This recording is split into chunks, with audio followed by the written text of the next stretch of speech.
Hello, everyone, and welcome to the Learn From Us podcast. As always, I'm here. The diva. I'm a diva?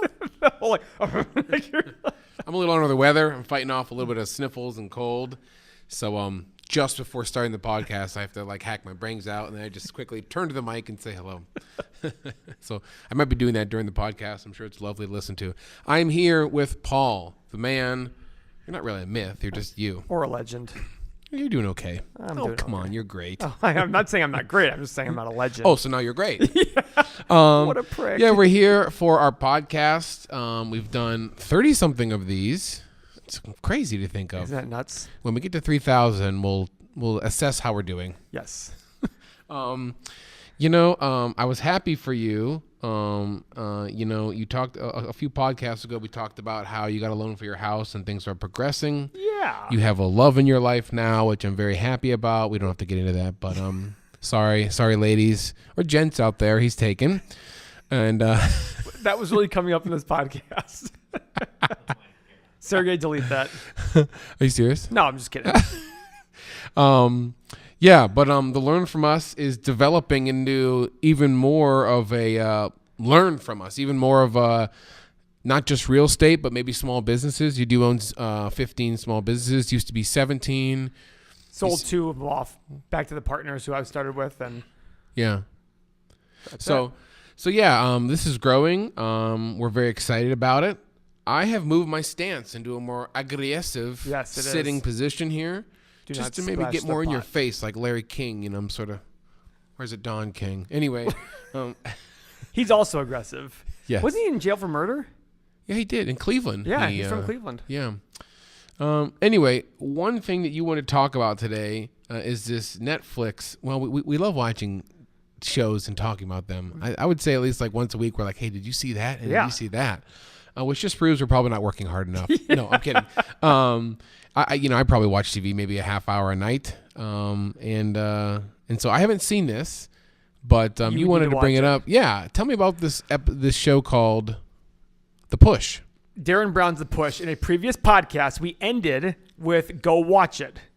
If you don't want to hear about this until you watch the show, pause the podcast, go watch the show, listen to the podcast. It's called Derron Brown's The Push. Derron Brown's a guy in England, puts his documentary on. So tell us about it. I'm ruining this for you, but it's okay. It's okay. I'll still watch it. The Push is about how he convinces someone to commit murder. Seems fake. It does seem fake. Okay, go on. The premise behind it is what I always talk about. Everybody around you, social influence, causing you to be pressured into doing things. We see it in the business world, investing world, everything, right? You brought up in a previous podcast about, hey, I see everybody talking about the downturn happening, Yeah. People who all believe one thing, I remember hearing once, maybe it was in The Push, they said, if one person's looking up on the street, nobody's going to look up. It takes 3 people. The second 3 people are looking up, then all of a sudden you're 7, 8, 9, 20 people. Yeah, everybody's looking. So in this show, he starts with an audition. He tells everybody, you're coming here for something, and he puts everybody in a room with seats. They're all filling something out, and he puts random people in, and then he says, okay, he instructs everybody else, they know to do this, to stand up. If the random person is looking around and stands up, great, they're influenced. Yeah. He does all these tests to see. He finally found 4 participants who he thinks are easily influenced in the world. By their environments and people acting around them. And people around them. Okay. So it goes through this all these actors are hired. It's all this fake thing. 70 actors. I just saw a trailer. It's something like that. Yeah. All these people are all in cahoots. It's a charity event. But in it, the main guy dies. Isn't this a Michael Douglas movie? So The Game. Yeah. The Game was a great movie. It's not that. Okay. But in it, this guy fake dies. So the guy fake dies, and they're trying to stash the body. And all fake these dies. things. So he falls over like he had a heart attack And while they're setting up for some sort of ceremony or something. And they replace him with a dummy body. Okay. And by the way, I remember going oh my God, that guy is actually doing a great job faking death. Well, it turns out later they tell you it was completely a dummy, and it looks absolutely real. Wow. So fast forward towards the end, he didn't die. He wakes up and they're like, "Oh my God!" So they convince each one of these 4 actors individually. They run this thing 4 times. Hey, listen, we're gonna get in a lot of trouble. We should kill this guy right now. And they convince 3 of the 4 people, when the guy's outside having a cigarette, to push him off a building. The first guy, who they followed the entire time, refuses to do it. He goes, I'm out of here. You guys are nuts. There's no way I'm doing this. The other 3 go there and push him off the building. And he's attached to wires, and you don't know that. All the other 3 go out there, and they actually throw him off the building. And this is all recorded, and this is all, everything's done. And the point of it is, these people, in a matter of an hour and a half or an hour, that's what Tim was saying. It was like 90 minutes. Are convinced to commit murder, essentially.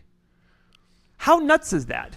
But if you think about it, if we can convince anyone in this world to commit, not anyone, but a certain group of people to commit murder, it just shows you how things like Bitcoin and stocks and real estate can become the hype and the bad times, and it can snowball on itself. And that's what I always tell people. You have to take a step back and say, okay, how much of this is just me following the masses? Because that's all this murder thing was. They were succumbing to peer pressure. They literally looked at these people and said, you need to go push him off. It's got to be you. And the first guy was like, no. I mean, it was incredible. He's like, no, I can't do it. He walks away, very like shaken.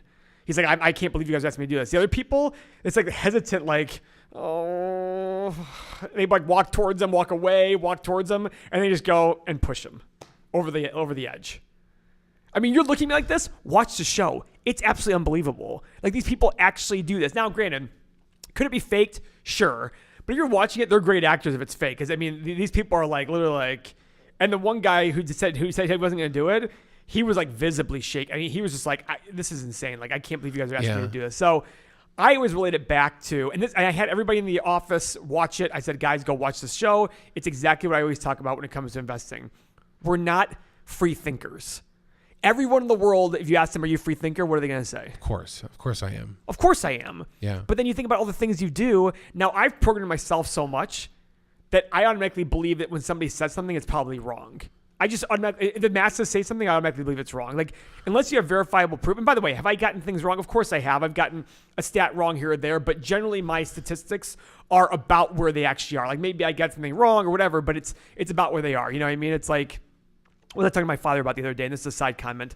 The second patient to ever be quote unquote cured of AIDS, HIV, came out. I saw a news article. And I was saying, like, whatever the gene that they have, that they got. And I said it. My dad's like, no, it's actually CCR5. I go, oh, whatever. But I said like CRT5 or something like that. He's like, no, it's CCR. So that's my whole point. Like, sometimes I'm not exact, but I'm around the ballpark. You know what I mean? It's not like I'm sitting there saying, oh, there's like, the person grew a third arm and they all of a sudden are cured of HIV. No. So that's what I sit there and say when I tell people, I'm like, it's that free thinking that's going to make you very successful in life, business, and all this stuff. Now, it's obviously, and I'm not telling you automatically think everybody's wrong, but if a masses say something, say, my experience has been when the masses say something, I should question it and go do my own research and figure out what's true and what's not true.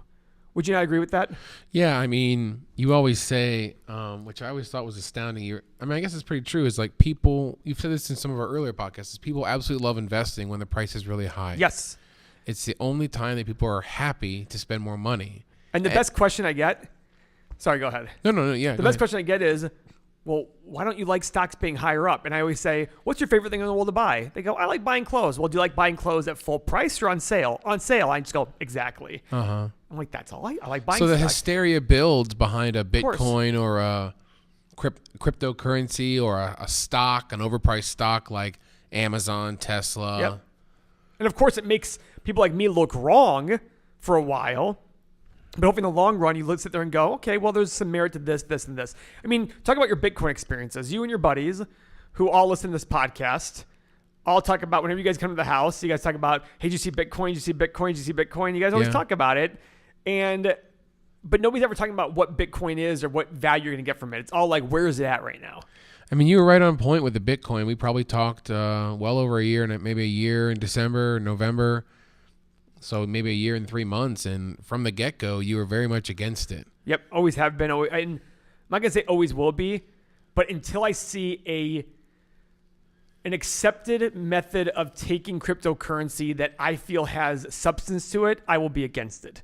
Because how many have started? I mean, doesn't Snoop Dogg or Akon have his own? Akon has his own currency, cryptocurrency. It's like, this is. What about the guy that died with the password? What guy that died with the password? Oh, there was a news story that came out. There's some dude who bought a bunch of Bitcoin early, passed away unexpectedly, and they can't get into his computer, and he has, hundreds of millions of dollars. Has hundreds of millions of dollars of Bitcoin, and they can't get it out. Well, either way, good for. I mean, it's just, to me, there's no substance behind it. At least with the U.S. dollar, we've talked about this 1,000 times. The U.S. dollar at least is backed by the U.S. government. Yeah. And as much as I make fun of the U.S. government for being highly inefficient, if we have problems with the U.S. government, we have problems that are far-reaching than just what's our currency worth. And by then, I don't see how crypto is worth anything even. Like at that point, it'll be guns, gold, land, food. You know what I mean? It's like we have way bigger issues. So all these, but guess what? This isn't a new thing. And this always happens. And people always say that the very famous words, it's different this time. Everyone says those 4 words. And guess what? It's never different. It just has it's the same plot, different characters. It was tulips in the 1700s. It was whatever in the 1800s. It was tech stocks in the late 1990s. It was car companies in the 1920s and 30s. It was always something was causing the next hysteria. Oh, no, but it's different. Technology's changing the world. Internet's changing the world. Well, so did cars. Yeah. They changed the world. So did airplanes. They changed the world. All these things have changed the world. And guess what? It just gets everybody to go do them. And then what happens? When everybody's doing them, a lot of them have to fall to the wayside. That's just the way it is. So I look at these things and I see, but when you're caught up in the hysteria of what everybody's telling you, when your friends are like, well, I bought this Bitcoin, it was $1,000, now it's $4,000. What are you thinking? Oh, crap. I better get in on this now. I better get on this now. Then you buy it at $4,000, it goes to $8,000. Oh, this is great. I'm going to buy more. $8,000. And all of a sudden now, what's it at now? $3,800? What's it at? Yeah, that's about right. 3,800. What is Bitcoin at? I think you have to ask your phone more aggressively. 3840. 3840. Yeah. So I look at these things and I'm like, I do see, and the push is a great way because it went to an extreme. I like taking everyday examples and saying, okay, let's go to the extreme and see what that means. What's more extreme than murdering somebody? I can't believe this. I can't even believe the premise. You've got to watch it. I think you and Beth would be like, oh my God. Yeah. And he managed to put a whole thing together and find, and granted, he pick and chose the right people. Rahman and I joke when we watched The Push. One of his first tests, he and I would have definitely failed. It was like literally everybody standing up. And Rahman and I have been like, why the hell are you guys standing up? And if somebody said something, if somebody said to me, well, they instructed us before to stand up every single time the bell rings, I would have stood up then. Because I'd been like, okay, these people are all probably, they were told this. I just happen to not be around, but they're probably not bullshitting me. Okay. So maybe I should be more cynical, but at the same point, everybody else just stood up without even asking the question, like, why are you guys standing up? There was no question even asked. I think just them seeing me and Rahman saying, why are you guys standing up, would have gotten them to say, okay, we're not going to have this person on. Because it's like, this person's going to ask a question. We don't want them to ask a question. Now, so I do sit there and say they probably started with how many applicants and got down to 4. But the whole point is there were still 4 random people who were not murderers an hour before and all of a sudden became murderers, essentially, right? Yeah. It's nuts. And think about how that happened. How easy is it to convince somebody to buy a cryptocurrency or a Tesla stock or an Amazon stock or a whatever stock or a piece of real estate? Car? Well, a Tesla car is, you have a value in that. Like, you're going to enjoy that. Do you know what I mean? Yeah. And the price doesn't go up the more people that buy it, well, theoretically. So these are the things I look at going, if you can convince people to murder someone, it's so easy to convince somebody to go buy cryptocurrency, right? Yeah. It's so easy. You're just like, oh, well, then just buy it. It's crypto. It's fine. So these are the things that I think is the biggest part of investing is understanding people's mentality and emotions. And if you understand that more and more and more, you'll be able to do better in investing. This must go back to you sort of consider yourself a rarity as a value investor. In fact, you said you've had conversations with strangers throughout the country who are messaging you about how they're impressed with your value investing, and they want to tell me about how do you describe a value investor and why are you so different? I mean, because I've started to think this way now. I'm sort of learning from you as I start to think, like, if someone says something and it's like everyone else, I would think, well, what would Paul say? He'd probably say, no, that's not I wouldn't right. say necessarily, no, it's not right. I'd say, it probably isn't right. Let me go investigate and see. Like, first example, my exaggerated example is if everybody told me the sky was blue, I'd probably think the sky wasn't blue then. clearly that's not the case, but I'm trying to go to the extreme. The whole point, though, is if everybody here right now said the sky is blue, probably Google it, figure out why is the sky blue. Okay. Why is the sky blue? Is it because of how the gases all form with the atmosphere and all that stuff? Is that why it is? You're the scientist. A lot of people in this world think it reflects off the oceans. Is that true? No. It's because of the gases? Yeah, the gases. I think the term is called Rayleigh scattering. Very boring stuff. But the photons hit the gases and they flip spin states and it emits blue. Well, I'm glad I got the gases part right. Yeah, it's the gases. The water part makes sense as a logical because the Earth is 70% water. Sure. But at the same token, that's great to hear. The flat Earth. Where's that water go? There's a flat Earth documentary. No, there's not. It? It's on Netflix. Oh, we got to watch this documentary. Have you watched it? I started because it just, Is it silly? People are very adamant and it's picking up, like our friends Darnell from podcast number 3. He doesn't really believe that. They ask us questions like, wait a minute. So if I just keep walking around the earth, am I upside down? And you and I are both like, yes. Like, why aren't we falling? Why doesn't the water fall off the earth? And I was like, interesting question. Yeah. Upside down is all relative. You're right. Anyhow, what was your question? Well, how does this relate to you being a value investor? Why do you like this? I mean, so the whole point of value investing is finding that. So the quick snippet is, how do I buy $1.50? That's the goal of a value investor. How do I find an asset that's priced way lower than it should be? There's a thing called intrinsic value that every value investor talks about. Intrinsic value isn't a calculation. It's not a defined number. The example given is, if I looked at your mother, would I be able to say, can she vote or not? By looking at her. Is she of age to vote? Yeah, you could probably look at her, yes, sure. But would I be able to pinpoint her age easily? Maybe. Probably not. Okay. But I could look at her and say, she's definitely old enough to vote. I see, of course. But I don't know her age. Sure. Value investor, their job is to say, that is definitely a good deal. I don't know what the exact value is because valuations are kind of subjective. But I know that if I buy this asset and things go down, I have this backup, this cash flow is good, I'll probably be okay. That's the goal of a value investor. So look at an investment and say, am I buying it for less than intrinsic value? For considerably less than intrinsic value. What's intrinsic value? I don't know. All I know is, it's like the pornography thing. I describe pornography. Well, I don't know. When you see it. And when you see it, you know what it is. Same thing. When I look at an investment, I can sit there in a matter of seconds and go, all right, we're in the ballpark. Huh. Like the last deal of the week we just did. Deal of the week, the last podcast was a deal of the week in a Delaware house. Delaware, Ohio. It was a 12-unit, 1900 house, 1901 built. And, they were... I said 300 to 350. And that's they're asking 350. Yeah. So my comment is it something to look into? Yes. Could it end up being a garbage deal? Sure. But the value investor sits there and does the quick numbers. And to me, if the quick numbers don't show me I'm in the ballpark, I walk away. Because I should have to force the deal. So what's the opposite of you? A speculator. So a speculator is somebody who buys just on the hope that it goes up in value. So I believe that the term investor is used very loosely. In the value investing world, based on the Bibles of security analysis and intelligent investor, an investor is someone who has analyzed through thorough analysis, can feel they're going to get an adequate return on their money and preservation of their investment. A speculator is someone who doesn't understand the analysis and just buys based on, I think it's going to go up in value. That is a speculator. 99.9% of investors out there are speculators. 99% of them think they're investors. 99% of them think they're investors. But when you buy something not knowing, like when I asked, if somebody comes in this room and said, I own blah, blah, blah stock. Oh, yeah, tell me about its profitability in the last year. Well, I don't know that. So you tell me you're going to go buy a company without knowing no, I'm buying a stock. You're buying a company. It's the same thing. Real estate, same thing. Everything we look at as a value investor is, okay, what's the value here? And do I care about the market price? I don't care about the market price. We talked about this in another podcast in the past. I don't care what the market price is. What I care is, am I getting an accurate return on my investment? And if I were to have to unload the asset today, would I be able to preserve the amount of money I invested? If the answer is yes, I don't care if it's worth double what I paid. Over the long run, it'll be worth what it's worth.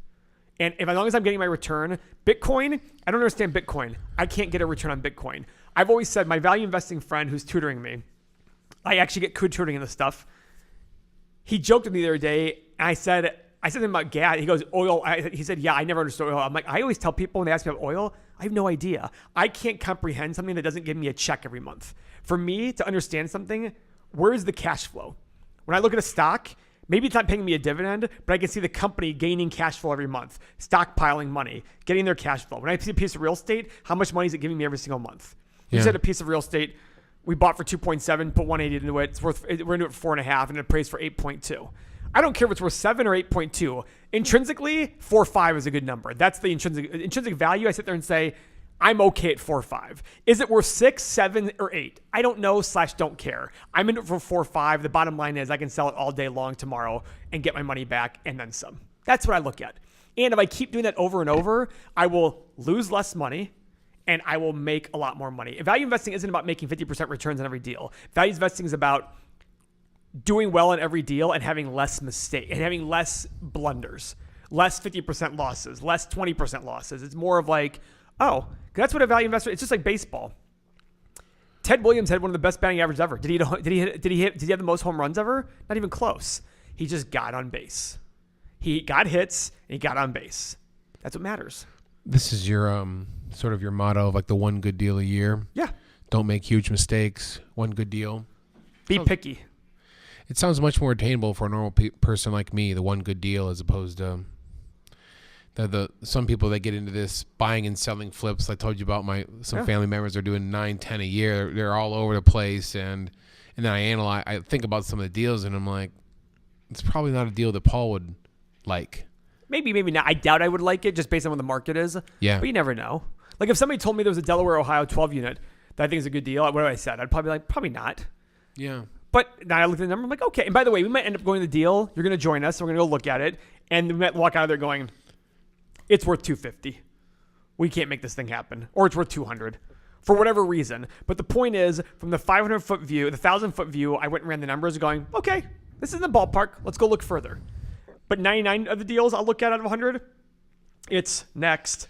Thank you. Ariana Grande. Thank you, next. Thank you, next. Thank you. I mean, it's just going to be next. But that's the whole goal of a value investor is wait for the good deals. And when you find the good deal and you're confident in the numbers, you put more into it. You don't buy 100 deals for stocks. You don't buy 100 stocks. You buy 20 or 15 that you feel very, very good about. Yeah. That's the goal.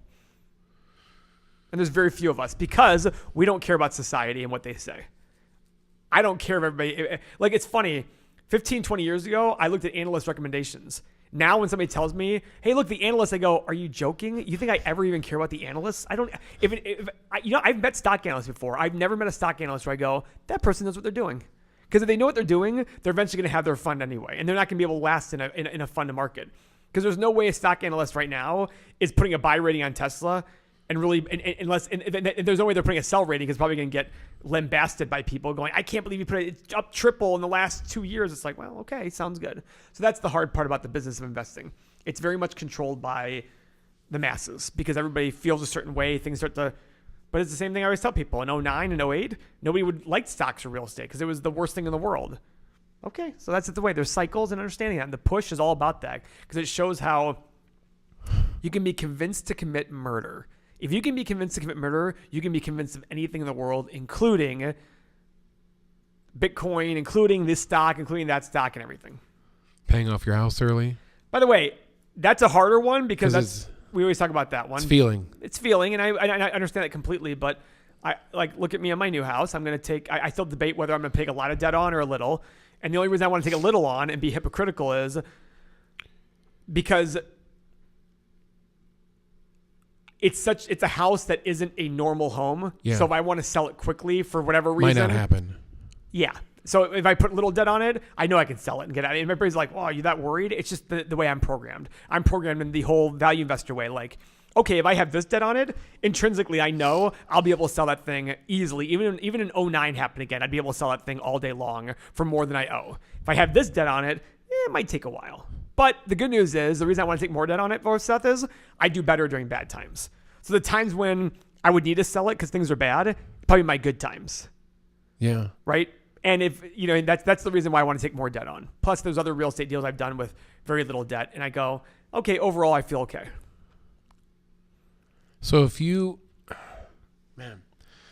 I'm sort of, this is all sort of new to me in the last couple of years. So to hear you rattle off like minute to minutes of like your thoughts behind it. What do you mean by that? Well, it's just I don't know. It's always intriguing when I talk with someone and they really know what the hell they're talking about. Oh, well, I don't want to be so presumptuous. Or at least they sound like it. Yeah. I mean, I used to tell the kids at Walsh when I teach them, this is the way I view the world. I could be wrong. I've been wrong for 3 or 4 years now. I've taught this class the last 3 or 4 years, and I've been wrong every single year by what the market's done. But my thought is I look at the last 140 years and seen what worked, and I go, okay, I'll be around for 60 more years. Let me go invest this way, the same way it worked the last 140 years. I'll probably work out okay. Wow. Should people sign up for your email list? That would be nice. How do they do that, Tim?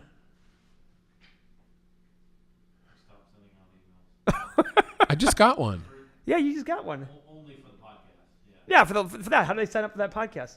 We haven't put anything up yet. We're going to do a new Learn From Us website, and it sounds awkward to have that, but this was a very thrown together podcast 30 podcasts ago.